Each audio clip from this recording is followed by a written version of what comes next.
How's it going, everyone? My name is Derek Afasi. I'm the owner of Afasi Financial Group and RetireSharp.com.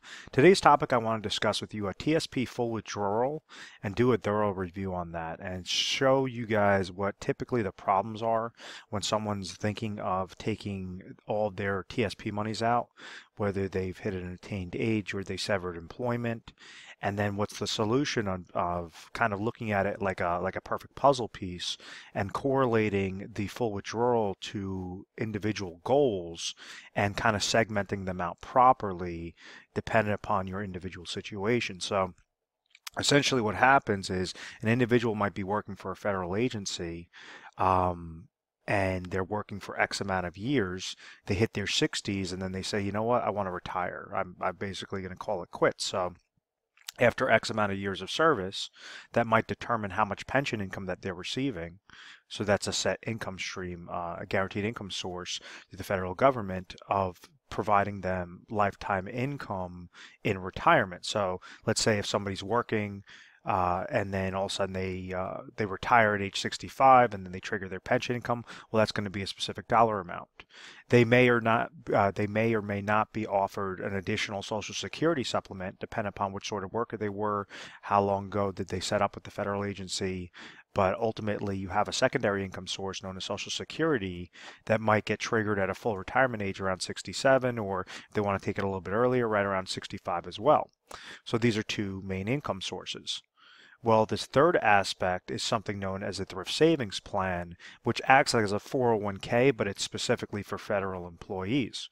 So what was happening with this TSP was an individual was working, they were getting paid specific dollar amount, and the employer, the federal agency, is saying, well, we'll give you a type of savings account, a type of retirement savings account that you could place your dollars into. And so kind of think of that as a bucket, and we're going to link this bucket directly to, different mutual funds available, such as, the C fund or target date fund or something like that, something along those lines that are going to also add additional interest if the stock market is doing well. So what happens is this individual, let's say if they're making $100,000 in a given year and they say, okay, I want to put 5% away for my TSP, well, then we understand that $5,000 is going to go to that contribution. Let's say if the Thrift Savings Plan is giving a match of 5%, that's just a hypothetical example, well, then that says is the $5,000 that the individual put in, the $5,000 that the federal agency put in equals $10,000 of a contribution for that year. So this individual could keep stacking up more and more of those contributions into that bucket, and ultimately that's supposed to grow the the Thrift Savings Plan bucket. The problem that lies is this interest credit. What determines whether this is going to be a positive interest credit or negative interest credit? Is dependent upon what sort of funding options that individual chose that's linked to this bucket. So when the market was doing fantastic in the 90s to 2000, you were seeing, or 1980s through 2000, you were seeing fantastic growth into these thrift savings plans because it was tied to the stock market. Stock market was doing great, and therefore they were adding contributions. There was a match into that bucket, and then you had a positive interest credit that was further compounding that bucket. Well, you also have hiccups in specific years, and you have downward volatility, you have downward market losses, hence 2008, where you had average portfolios that lost from anywhere 30% all the way to 57% with these types of buckets in just 1 year. So it didn't matter how well or how much this person was saving throughout their entire working years. If they're going and let's say they threw $200,000 total into this bucket throughout the course of that time frame, their account grew to $500,000. But then in 2008, there was, a 30%, a 50% drop. They're losing half of that portfolio. They're losing $200,000, $300,000 all in 1 year, which now they're entering the year, $250,000, $300,000.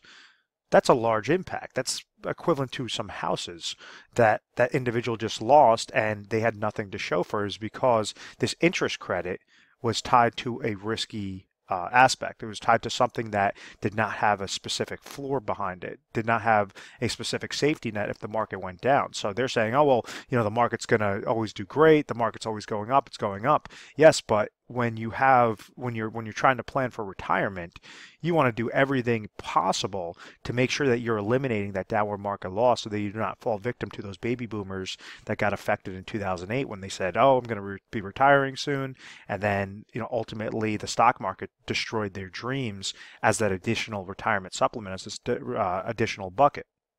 So let me clear off the screen real quick. So when we look at that TSP as a bucket and that individual situation, let's say they're 65 and they want to call it quits, they want to retire. Well, we understand at age 65 they're going to be receiving pension income, they're going to be possibly receiving Social Security income, and then you have this thrift savings plan that they could leverage that as an additional income source to suffice whatever their specific expenses are, from your age 65 all the way to the rest of their life, to the day that they pass away. And then also, depend upon their spouse's life as well. Usually individuals want to be covered on joint lives. So there's different ways on how they could leverage this TSP account. And I wanted to talk about the little tidbit regarding that interest credit, because that's so vital to understand whether or not it makes sense to take a full TSP, a full withdrawal, meaning use a form TSP 70, and you rolling those over, rather than take the full withdrawal. When people hear the word withdrawal, they just think, I'm going to take a withdrawal and throw it into my checking account. No, you want to take the full withdrawal and place them into specifically designed IRA contracts that serve a purpose, dependent upon that individual's goal. So what I mean by that is, if we have this individual that is age 65, and let's say that they retire, their pension income is coming to them, and let's say that's $30,000. Their Social Security income, they trigger that early, that's another $30,000. But they have a need of $70,000 of expenses from ages 65 all the way into retirement. Well, then that tells us that they have a gap of what? $10,000. Really simple. Let me clear up the screen. I don't want it to look too messy. And let's say that they have an additional, so I just kind of moved all the variables up top. Let's say in their TSP bucket, this is sitting at another $400,000. So they could go and say, okay, I'm going to just leave my money in the TSP. I'm just going to constantly risk it in those funding options that I have available for myself, and just kind of let it ride and just skim off the top, pull off of those monies. The problem with that is the funding options are very limited, and they're usually very crappy funds. Yes, they're inexpensive, but the reason why they're inexpensive is because they're very crappy, meaning that when the market takes a hit, these accounts usually take a very large hit depending upon what they're invested in.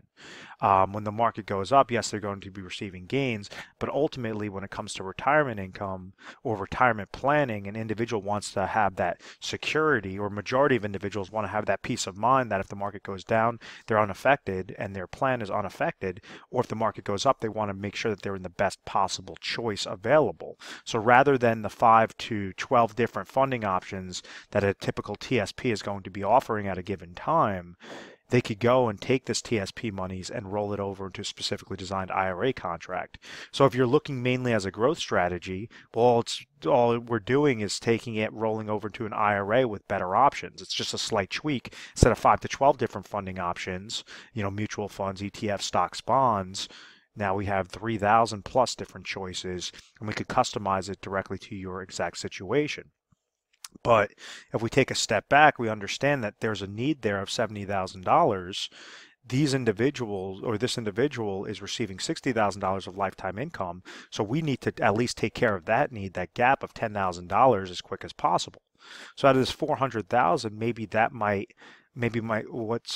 what might suffice that specific goal would be a rollover into IRA number 1, which is set up into a hybrid annuity, an annuity that gives you an income rider, so you still have full control of your monies in case you ever came into an oh my gosh moment. So what this does is, let's say that calculation comes back that you need to put in $100,000 into an IRA hybrid annuity, and then you're going to trigger immediate income from that, and let's say that's going to suffice that $10,000 goal.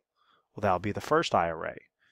The second aspect that I said there's 3 things that every individual wants to make sure that they're covered, for retirement, whether they're currently retired or planning for retirement and how to stay retired forever. The first thing is income sources. They need to have sufficient amount of income, because if not, then they have to go back to work, or they have to significantly reduce their livelihood and really struggle with, deciding whether to have a steak that night or eat tuna fish that night. Something that they have to make these choices. So the very first one is income sources. You want to make sure that the income source is covered, that you're receiving all these little guaranteed lifetime income streams any which way you can. You don't need to maximize it. Like a lot of advisors try to tell somebody, oh, you have 400,000, throw that into an annuity and you'll have all this income and you never have to worry about it. No, you want to customize it exactly to the least amount and only as much as necessary. So in this case, we understand that there's a $10,000 gap.